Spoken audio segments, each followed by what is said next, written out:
नमस्कार दोस्तों, ओम नमः शिवाय। सावन के माह में इस कथा को ज़रूर सुनें।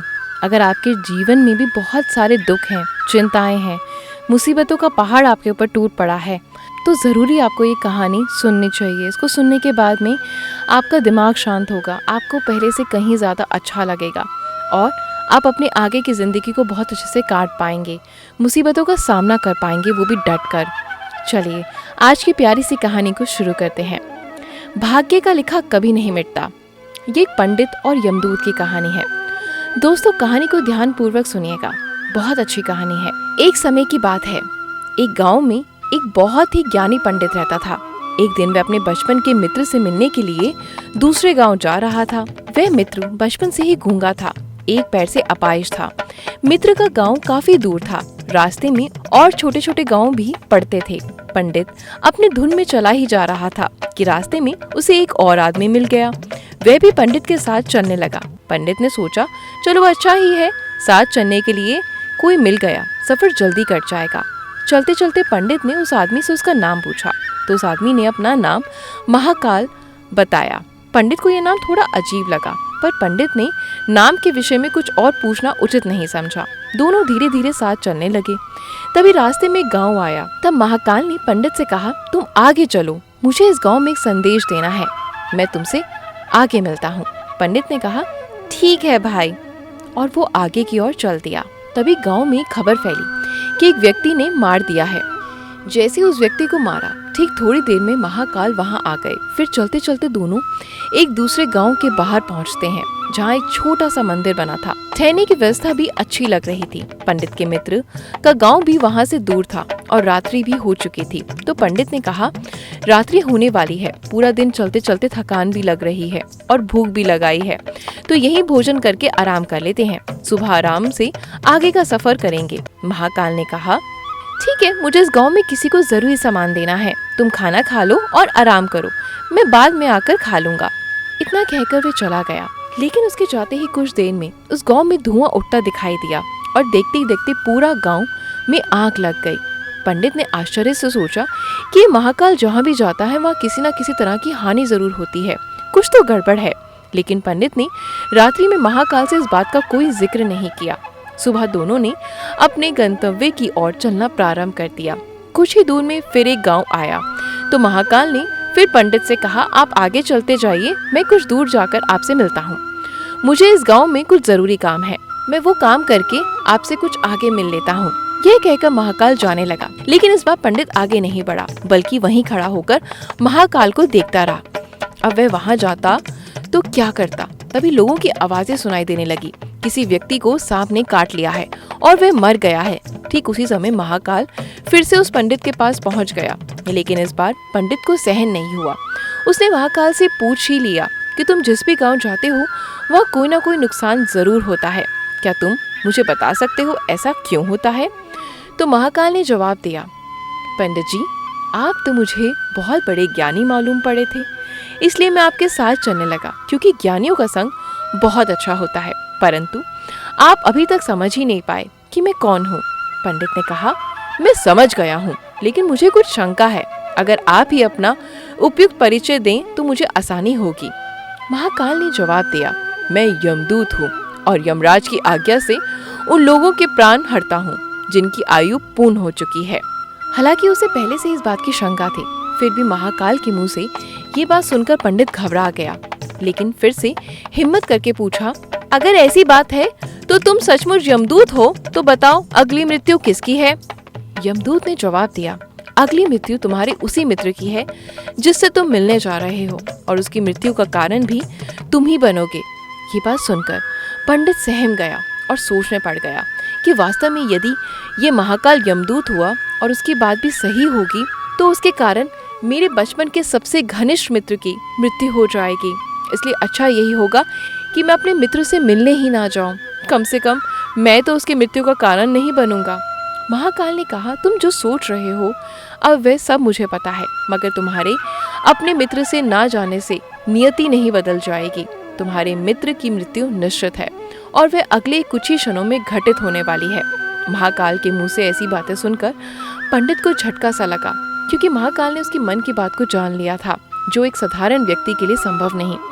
अब पंडित को विश्वास हो गया कि महाकाल सचमुच ही यमदूत हैं, इसलिए वह मित्र की मृत्यु का कारण ना बने, इस कारण वह पीछे की ओर मुड़ा और अपने गांव की ओर जाने लगा। पर जैसे ही पंडित मुड़ा, उसका मित्र तेजी से उसकी ओर आता दिखाई दिया, जो पंडित को देखकर अत्यंत प्रसन्न दिख रहा था। अपने मित्र की आने की गति को देखकर पंडित को ऐसा लगा कि जैसे उसका मित्र काफी समय से उसके पीछे ही आ रहा है, लेकिन वह बचपन से ही गूंगा था और पैर से अपाहिज था, इसलिए वो उस तक पहुंच नहीं पा रहा था और ना ही पंडित को आवाज देकर रोक पा रहा था। लेकिन जैसे ही पंडित के पास पहुंचा, अचानक उसकी मृत्यु हो गई। पंडित हक्का बक्का होकर महाकाल की ओर देखने लगा। जैसे ही वह पूछना चाह रहा था कि आखिर क्यों, महाकाल ने पंडित की मन की बात को समझ लिया और बोले, तुम्हारा मित्र पिछले गांव से ही पीछे पीछे आ रहा है, लेकिन वह अपाहिज और गूंगा होने की वजह से तुम तक पहुंच नहीं पाया और अपनी संपूर्ण ताकत लगाकर तुम तक पहुंचने की कोशिश करी, लेकिन बुढ़ापे में बचपन जैसी ताकत नहीं होती, इसलिए हृदय आघात के कारण तुम्हारे मित्र की मृत्यु हो गई। क्योंकि तुमसे मिलने के लिए वे अपनी सीमाओं को लांघते हुए तुमसे मिलने के लिए पीछे पीछे भाग रहा था, इसलिए अपने मित्र की मृत्यु का कारण तुम ही बने। अब पंडित को विश्वास हो चुका था कि सचमुच में महाकाल एक अमृत है, उसका कार्य जीवों के प्राण हरना है। पंडित एक व्यक्ति था, इसलिए वह ये भी जानता था कि मृत्यु का किसी पर भी बस नहीं चलता, सभी जीवों को एक ना एक दिन तो मरना ही है। यही सोचकर उसने अपने आप को संभाल लिया, लेकिन अचानक पंडित के मन में स्वयं की मृत्यु के बारे में जानने की इच्छा हुई, इसलिए उसने महाकाल से कहा, जब मृत्यु मेरे मित्र की होनी थी तो तुम शुरू से ही मेरे साथ क्यों चल रहे थे? महाकाल ने जवाब दिया, मैं तो सभी के साथ चलता हूँ और हर क्षण चलता रहूंगा, किंतु लोग पहचान नहीं पाते, क्योंकि लोगों के पास अपनी समस्याओं के अलावा किसी और व्यक्ति की वस्तु या घटना के संदर्भ में सोचने व उसे देखने या समझने का समय ही नहीं होता। तो पंडित ने कहा, क्या तुम बता सकते हो कि मेरी मृत्यु कब होगी और कैसे होगी?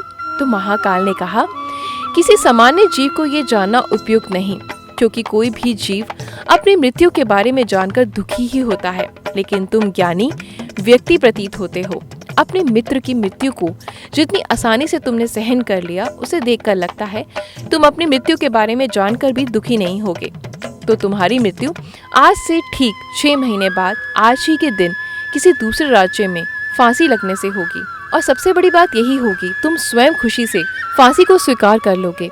इतना कहकर महाकाल जाने लगे, क्योंकि महाकाल के पास पंडित के साथ चलते रहने का अब कोई कारण बचा ही नहीं था। लेकिन कोई व्यक्ति कितना भी ज्ञानी क्यों ना हो, अपनी मृत्यु की बात जानकर परेशान तो होता ही है। मृत्यु से बचने के लिए वो कुछ ना कुछ तो करता ही है।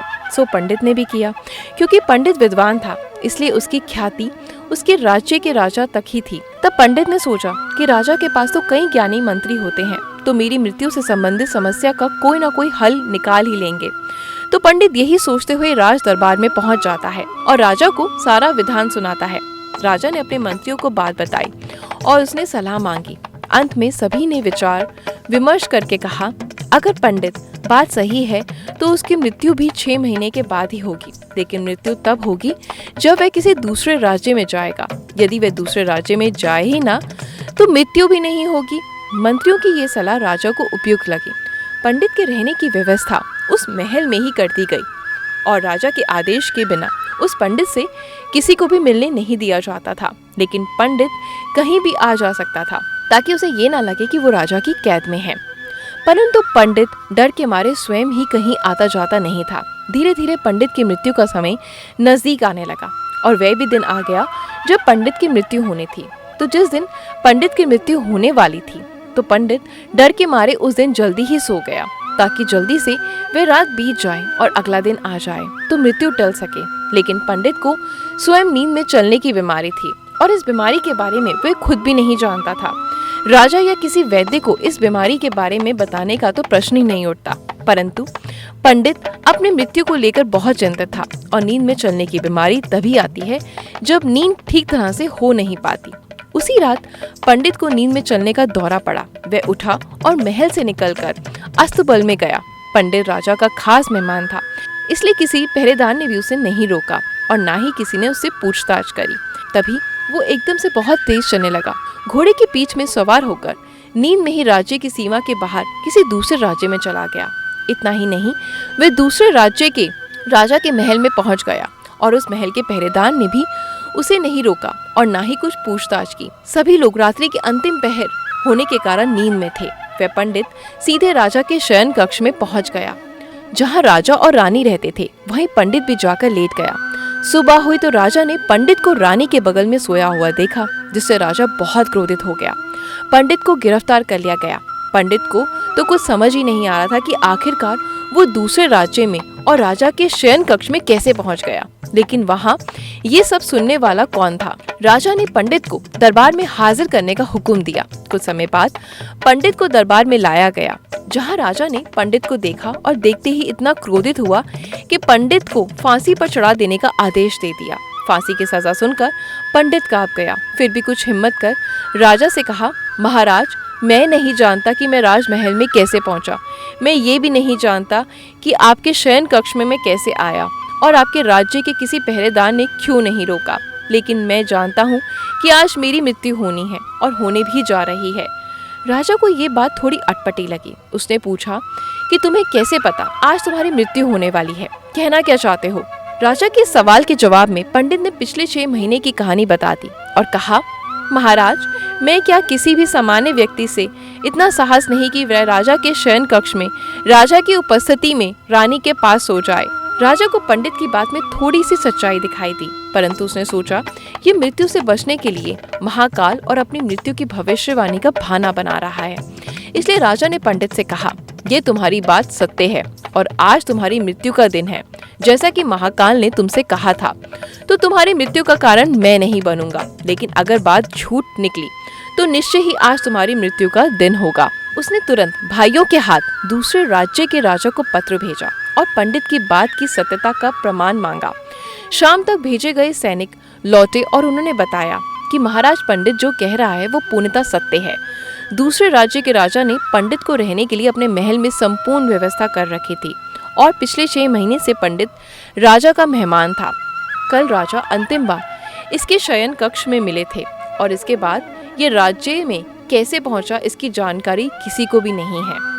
इसलिए उस राज्य के राजा के अनुसार पंडित को फांसी की सजा देना उचित नहीं।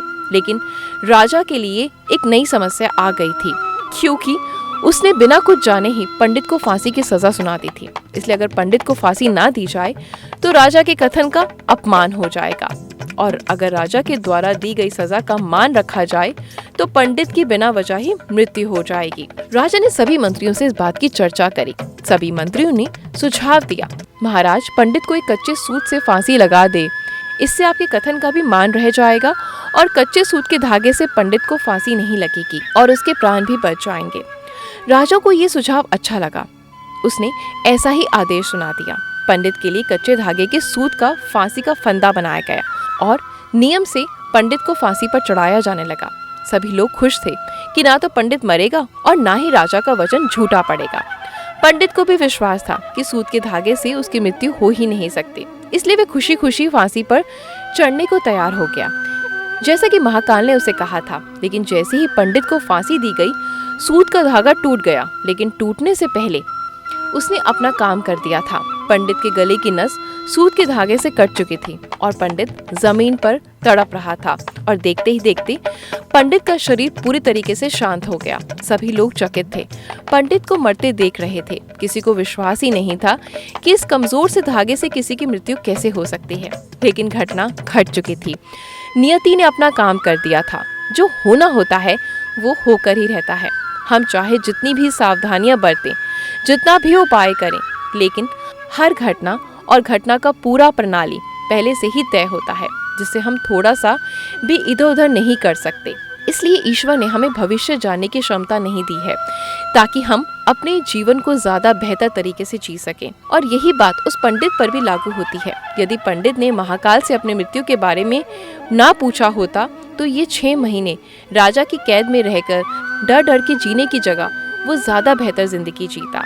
तो दोस्तों, अगर आपको मेरी ये कहानी पसंद आई हो तो इस वीडियो को ज़्यादा से ज़्यादा शेयर करें।